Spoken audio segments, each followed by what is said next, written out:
Despite a few creepy instances as a child, there has only been one time in my adult life that I have truly felt primal fear. My apology if this is a little long, but trust I am being as concise as possible, and need to explain the surroundings a little at first. I live in a village in the middle of the English countryside. To paint an accurate picture of its size, it has a population of 4,000, but feels more like 1,000 due to its spread out nature, and being surrounded on all sides by lots of fields, farms and woods that eventually connect onto a pretty famous forest. It's kinda in the middle of nowhere, and because of this, has notoriously bad phone and internet connections.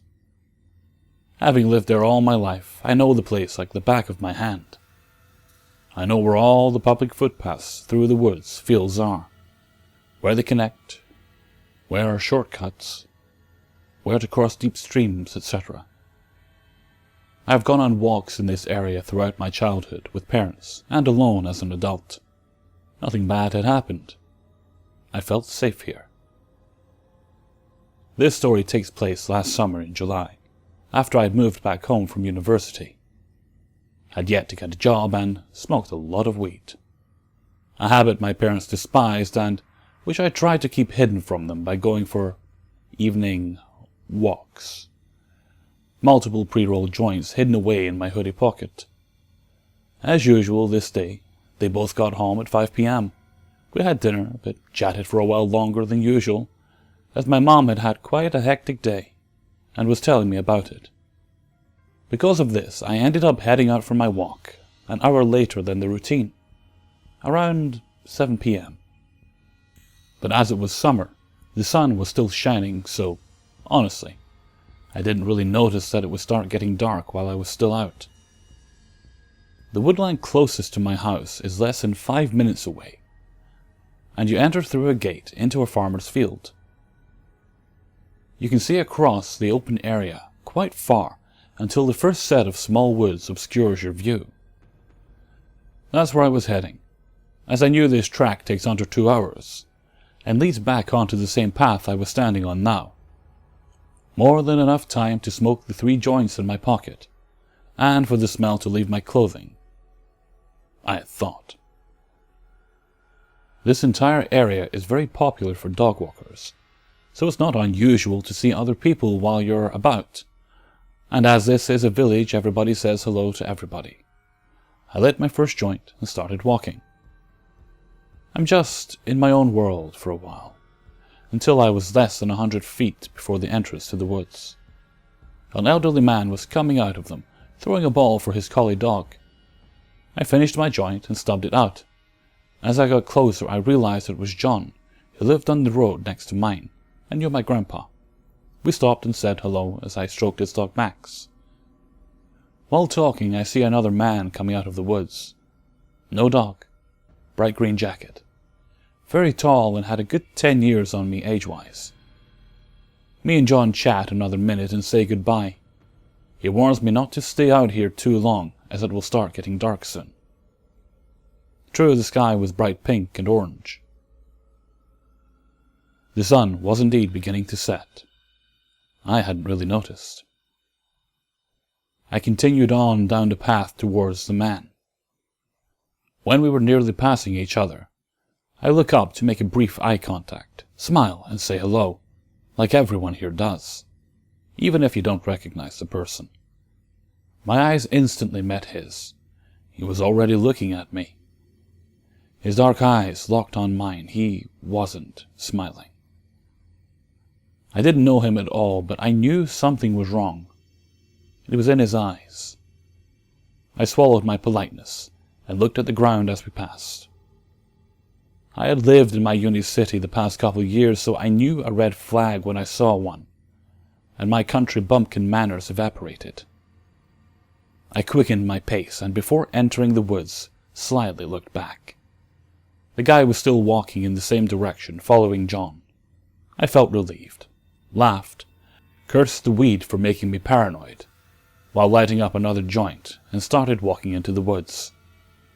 It takes about 30 minutes to follow the path through the woods to the end. The pathway exit opened into another field that led to another set of woods.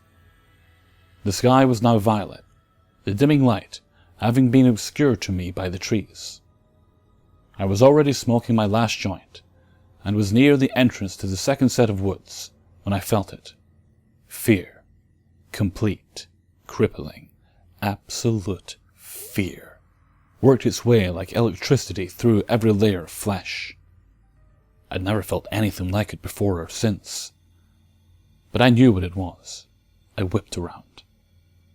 Standing at the exit of the first set of woods was the man. I could still make out his green jacket in the fading light. He's fucking doubled back. And very quickly, too. I had looked back several times while in those trees, and he hadn't been there. For a second I froze, as did he. He knew I'd seen. To sprint the distance between us would take him about 5 minutes. He was obviously in good shape. I threw the spliff and fucking bolted into the woods. The only way I could go. I didn't dare look behind me. I sprinted for a couple of minutes before taking a sharp left turn off the path into the trees, hoping to throw him off a bit, but I couldn't see a fucking thing. The light was already darkening and the trees made it 100 times worse, especially as I was now in the thick of them. The branches catching on my clothes like fingers, whipping and scratching my bare legs so bad I bled. I ran and I ran, my lungs protesting in pain, hating me for smoking so much, while my heart was throwing itself against my ribcage, trying to escape. I couldn't anymore. I threw myself on the ground behind a particularly thick trunk, my back against it, knees to my chest, hand thrown over my mouth to stifle my labored breathing, desperately trying to pump air into my lungs for the next sprint. I listened for the first time. A few seconds pass silently. Then I hear him. Heavy footfall snapping twigs behind me, and about 20 feet to my left. I dare not look in case he sees me. I have my phone, but know I have little chance of signal being where I was, and knew he'd either hear me talking or see the light from the display. I'm not ashamed to say at this point I start to cry, the tears falling silently down my cheeks. "What the fuck?" I hear a deep voice exclaim. "Where are you? I know you're here. I saw you." I have to clasp both hands across my mouth to stop my scream escaping. I can hear him moving around. I panic, and I find enough courage to slowly peek from behind the tree. He was about 10 feet behind me, less than 20 feet to the left, with his back to me. I moved back and my eyes search the area around me. I pick up a pretty heavy rock. I carefully check on him again. His back is still turned, but he's searching through the trees, hunched down lower to the ground now. I make a snap decision, and with everything I had left, I threw the rock behind me and to the right. It clattered through the branches of the trees and made one hell of a noise. I watched him immediately bolt in its direction, laughing. He fucking laughed. I paused a little, hearing his footsteps get quieter, until I thought I wouldn't be so visible to him if I moved and threw myself forward. I ran, trying to put as much distance between us as possible. But I was also aware that I was getting further and further away from home. I knew there had to be a stream somewhere close. If I found the stream, I can follow it as it borders the land and ran parallel to some of the footpaths. I ran, and ran, until the trees finally cleared and I can just make out another field through them on the other side.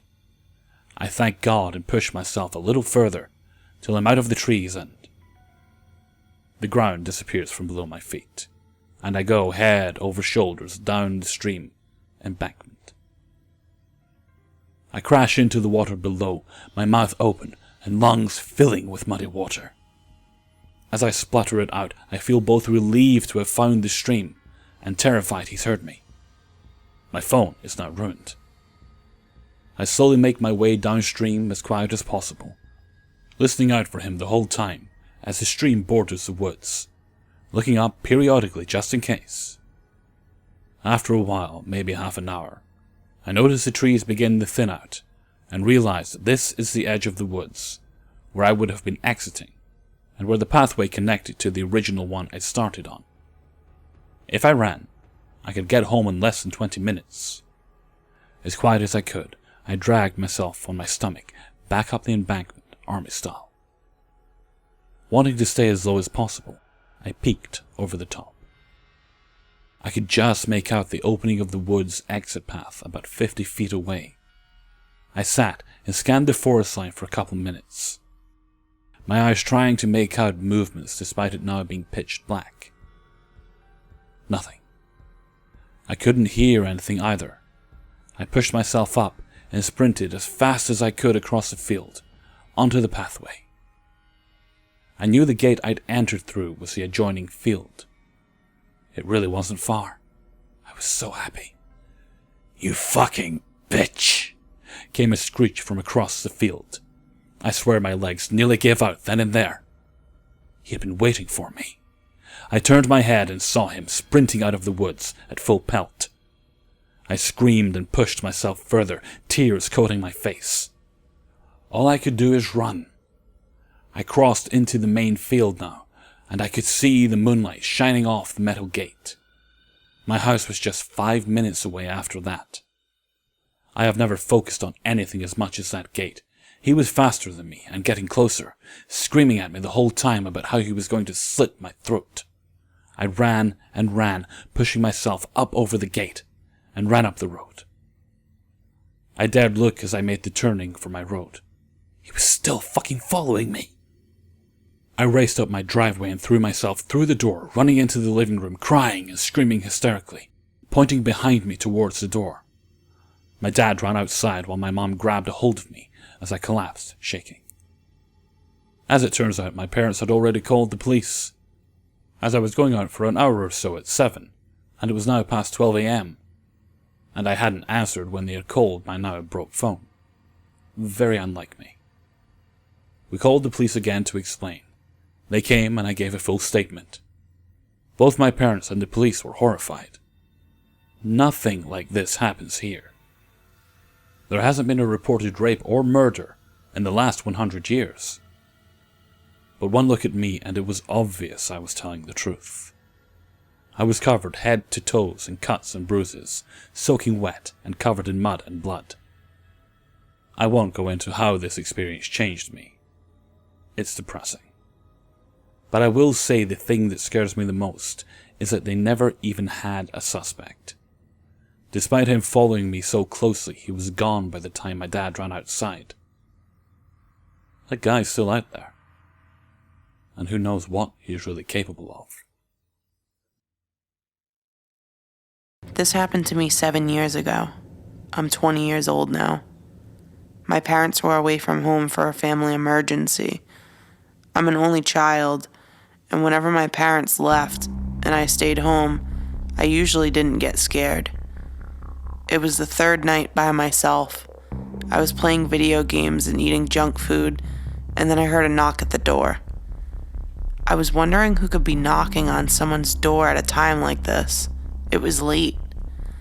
I could see a man peeping through the small glass windows surrounding the door. I could hear yelling. He was saying, "I'm really hurt. Please let me in." I said, "What's wrong?" He said that he had a broken foot. This seemed kind of weird to me. I asked how he broke his foot, and he told me he was taking a walk around the neighborhood and had tripped and landed in an odd way. He was begging me and screaming, telling me if he gets really hurt, he's going to sue me for not helping him. I said I would call an ambulance for him and told him just to wait outside. After I said that, he said, "If you don't let me in, I'll slit your throat and cut all your body parts in half." As soon as he said that, I grabbed my dad's shotgun he keeps on the highest shelf in the kitchen and the phone to call the police. I told the man the police were on the way. He told me they wouldn't make it in time. He was trying to bust my dining room window open, By the way he was hitting it, it looked like it was about to break. I quickly ran upstairs into my room and decided to hide under the bed. I called the cops, and the operator told me they would be there in a couple minutes. As soon as the operator said that, I heard the window break. He must have found a big rock in my front yard. I could hear him checking all the rooms downstairs. Then I heard him coming up the stairs. He checked my parents' bedroom and the closet. I heard him trying to open my door. I gripped the shotgun tightly in my hand and waited for him to break the door down. He was now kicking it as hard as he could. In just a couple hits, it knocked down. I could see his feet. He tried to open the closet door in my room, which I had locked, purposely to confuse him. He said, "I know you're in there." I was wondering if I should shoot his leg or try to sneak past him and run out. I wouldn't be able to sneak out without making some kind of noise. At that moment, I forgot I was under a bed and went up and hit my head, making a very loud noise. The man quickly turned around. He said, "Oh, trying to be a smartass with me." Then I heard sirens as soon as he said that. He said, "Oh, fuck. You got lucky this time, but you won't next." He tried to run quickly out of my room, but I grabbed his right foot, making him fall very hard to the ground. I was holding it with all my might. I heard the police rushing up the stairs, and they got a hold of the man. I came out with my shotgun, and the police were pointing guns at me now. I quickly explained everything to the police, and they understood. Apparently, they found the man's van parked in front of my house.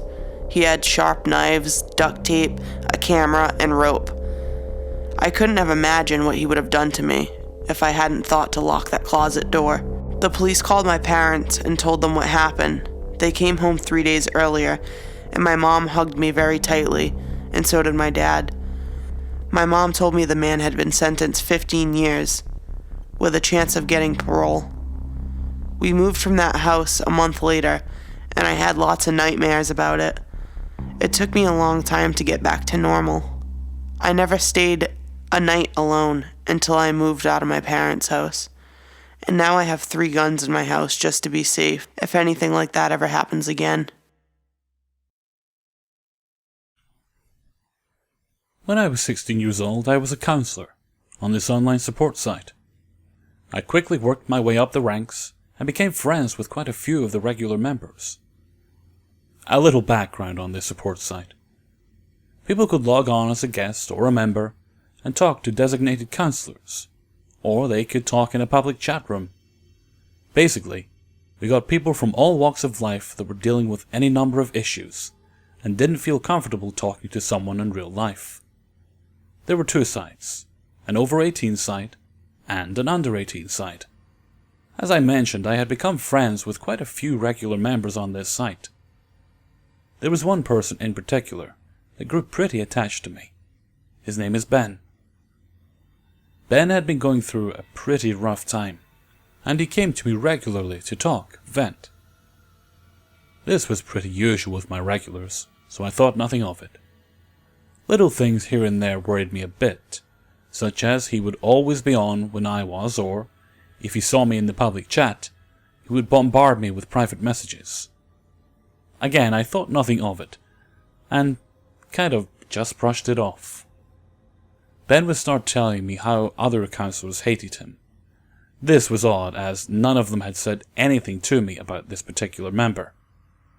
As I pried more, he would tell me that these counselors refused to speak with him anymore, or had blocked him.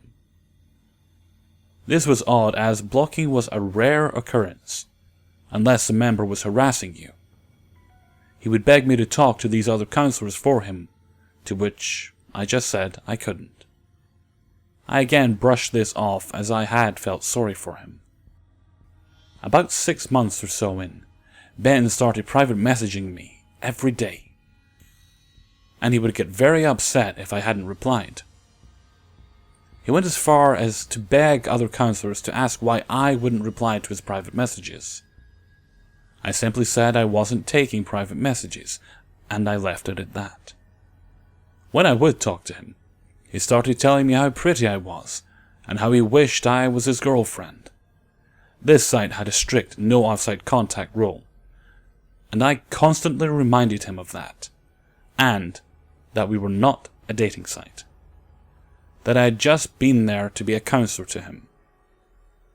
He kept on, though, and I would just ignore his advances, trying to redirect the conversation back to his issue of the day.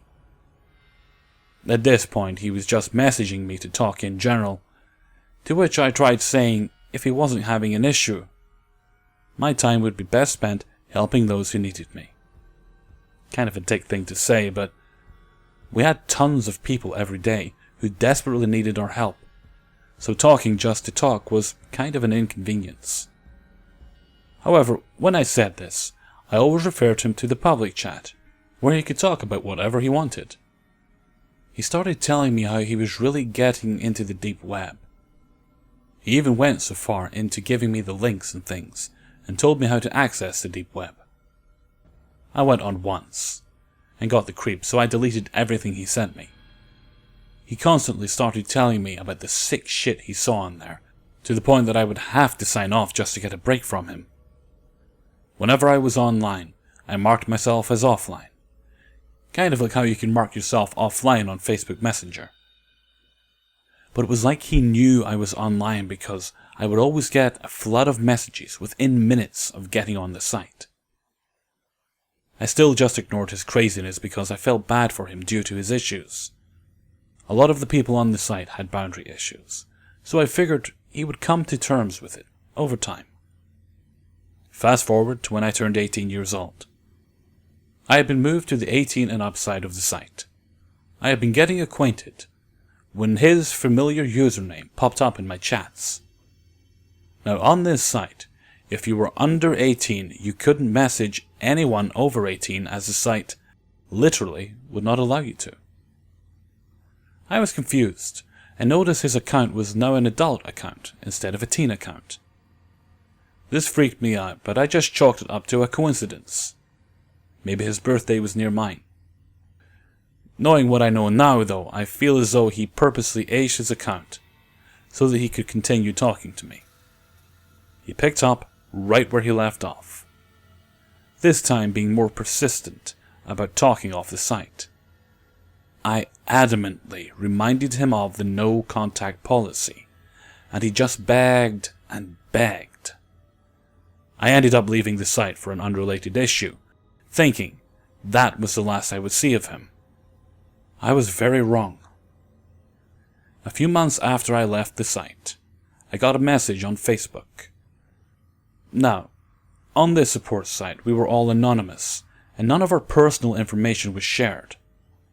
I even used a different name so that I couldn't be found on other sites. I didn't even use the same pictures. I asked how he had found me, and he said he found me through one of my friends that had also been on the site. He had found her through the site's Facebook page, which was nearly impossible considering he would have had to go through everyone with that first name to find her. He asked if we could be friends, and I declined, making up some bullshit excuse on how it would be unprofessional, when in reality, I was scared shitless. He started messaging me every day at all hours. He would try venting to me as if I was his counselor again, which I told him I wasn't, and that my counseling time was over. He started saying how much he liked me and how pretty I was. Again, I told him how unprofessional it was. He constantly flirted with me and kept asking if there was anything he could do to make me feel more at ease with being more than friends. He kept saying how much he'd like to meet me in person and how far away he was from me. He officially creeped me out, and I finally blocked him on Facebook. He went to my friend and begged her to ask me to talk to him. I refused, and I haven't heard from him since then. To this day, he still asks my friend about me, but even she ignores him now too. The moral of the story is that if someone is creeping you out, don't just ignore it because you feel sorry for them. Even if it's little things, it could escalate quickly. I, luckily, never had to deal with more than what I've written here. But it could have been, or gotten a lot worse had I not blocked him when I did. Be safe, out on the interwebs. Hey everyone, Hellfreezer here, and thank you very much for listening to my collaboration with HOLLYWIZZLE. Thanks of course goes to Holly for taking part in the collaboration and for suggesting the idea. If you'll head on over to Holly's channel, I'll put the link in the description. You should find a collaboration there we also did for her channel. Can't remember what I read, but I think it was a good one. I do hope you guys are enjoying these collaborations, because I've got another one coming up next week and possibly one the week after. I haven't decided if I'm doing it yet or not. We'll see. Anyway, until next time, thank you very much for listening, and take very good care of yourselves.